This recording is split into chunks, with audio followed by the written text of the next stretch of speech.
चंद्रशेखर आजाद के दम से हिल गई दिल्ली, डोल गया लखनऊ। फाइलें ढूंढने लगे बिजली विभाग के अधिकारी, मच गया हड़कंप। दिल्ली के बाद अब यूपी को भी वापस लेना पड़ा स्मार्ट मीटर। उत्तर प्रदेश में बिजली विभाग अपने आप को सरकार समझ बैठा था और जनता को अपना गुलाम। अधिकारियों को जो मन में आ रहा था वो कर रहे थे। कोई आम आदमी लाखों का बिल हाथ में लेकर ऑफिस ऑफिस घूम रहा था, तो कोई बुजुर्ग स्मार्ट मीटर की बढ़ती रीडिंग से अपना बीपी बढ़ा रहा था और बिजली विभाग कुंडली मारकर सो रहा था। लेकिन फिर चंद्रशेखर आजाद ने संसद में आवाज उठाई तो मंत्री मनोहर लाल खट्टर को कदम पीछे खींचने पड़े और अब उत्तर प्रदेश के बिजली विभाग को भी स्मार्ट मीटर पर अपना फैसला बदलना पड़ा है। मतलब साफ है कि अब बिना उपभोक्ता की मर्जी के मीटर प्रीपेड नहीं होगा। अब ये प्रीपेड और पोस्टपेड का क्या सिस्टम है वो आगे समझाएंगे, लेकिन पहले ये समझना जरूरी है कि कैसे विभाग को अपने फैसले से पीछे हटना पड़ा है। दरअसल 27 मार्च 2026 को चंद्रशेखर आजाद ने ट्वीट कर योगी सरकार को घेरा और स्मार्ट मीटर पर दबाव बनाया, लेकिन ना तो सरकार ने बात सुनी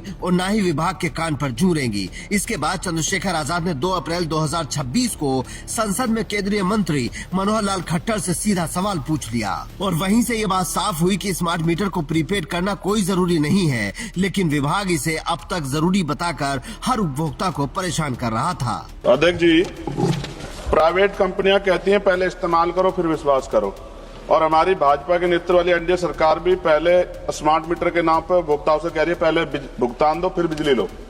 ये जनता द्वारा चुनी हुई सरकार फिर निजी कंपनी जैसी नीति क्यों अपना रही है? मेरा सवाल ये है अध्यक्ष जी, मैंने उत्तर को विस्तृत रूप से पढ़ा, क्या सरकार ये बताएगी कि हमारे देश के गाँव में रहने वाले अधिकांश किसान मजदूर रोजाना मेहनत करके कमाते हैं और उनकी आय दैनिक होती है। अगर स्मार्ट बिजली मीटर को प्रीपेड मोड पर लागू किया जाता है और दो तीन दिन काम ना मिलने पर रिचार्ज ना हो पाए तो बिजली अपने आप कट जाएगी। तब गरीब परिवार अपने बच्चों की पढ़ाई, उनका खाना और रोजमर्रा का जीवन कैसे चलाएंगे? क्योंकि सरकार वीबी जी राम जी के जरिए 125 दिन रोजगार गारंटी देती है, तो क्या ये अपेक्षा करती है कि गरीब परिवार 365 दिन पहले भुगतान फिर बिजली का बोझ उठाएं? और सरकार ऐसे मजदूर परिवारों के लिए क्या विशेष सुरक्षा प्रावधान व पोस्टपेड विकल्प सुनिश्चित करेगी? धन्यवाद। सभापति महोदय, हमारे सम्मानीय सदस्य जी ने जो विषय रखा है इनका कंसर्न ठीक है, लेकिन इनकी जानकारी के लिए ये प्रीपेड स्मार्ट मीटर्स ये व्यवस्था एक ऑप्शनल व्यवस्था है और इस व्यवस्था को मैंडेटरी व्यवस्था नहीं किया गया।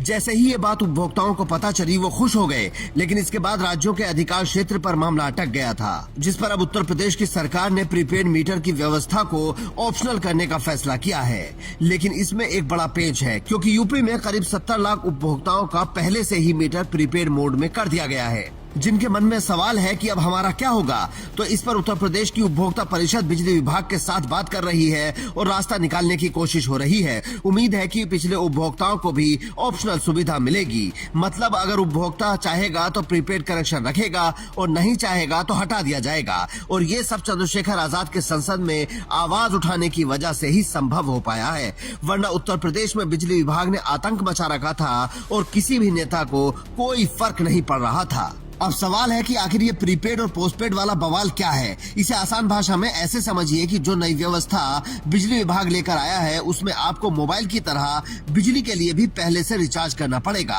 और जिस दिन रिचार्ज का पैसा खत्म उसी दिन अपने आप बिजली कट हो जाएगी। शहरों में इस तरह की व्यवस्था हाई राइज सोसाइटी में पहले से ही चल रही है, लेकिन बिजली विभाग बिना किसी तैयारी के इसे गांव तक ले आया, जबकि गांव में सुविधाओं का क्या हाल है सबको पता है। अगर गांव में लाइट में कोई खराबी आ जाती है तो लाइनमैन आने में कई दिन लगा देते हैं, जबकि शहर में 1 घंटे से भी कम में पहुंच जाते हैं। गांव में रात में लाइनमैन कभी नहीं आता, जबकि शहर में आधी रात को भी बिजली ठीक करने जाना पड़ता है। तो अगर बिजली विभाग को ये व्यवस्था लागू करनी है तो पहले यहाँ की सुविधाओं को ठीक करना होगा और अपना हिटलर वाला रवैया बदलना होगा। हालांकि कुछ जगह उपभोक्ताओं की भी बिजली चोरी की शिकायतें मिलती हैं, जिस पर कानूनी कार्रवाई होती है और होनी भी चाहिए, लेकिन गरीबों पर यह बोझ डालना सही नहीं था, जिसकी आवाज किसी नेता ने नहीं उठाई। अगर चंद्रशेखर आजाद भी संसद में मंत्री से सवाल नहीं करते तो जनता को पता ही नहीं चलता कि प्रीपेड मीटर जरूरी नहीं है। इसीलिए कहते हैं कि नेता हमेशा पढ़ा लिखा होना चाहिए, जो व्यवस्था को समझ सके और सही जगह से इलाज कर सके। वरना सोचिए, अगर चंद्रशेखर आजाद की जगह कोई और नेता होता तो सार्वजनिक मंच पर आवाज उठाने के बाद बैठ जाता और जनता असलियत कभी जान ही नहीं पाती। अगर आप भी बिजली विभाग के हठधर्मी से परेशान हैं तो अपनी समस्या कमेंट बॉक्स में लिखें और इस स्टोरी को शेयर कर दें ताकि अधिकारियों तक आपकी आवाज पहुंच सके। Bureau report, India news.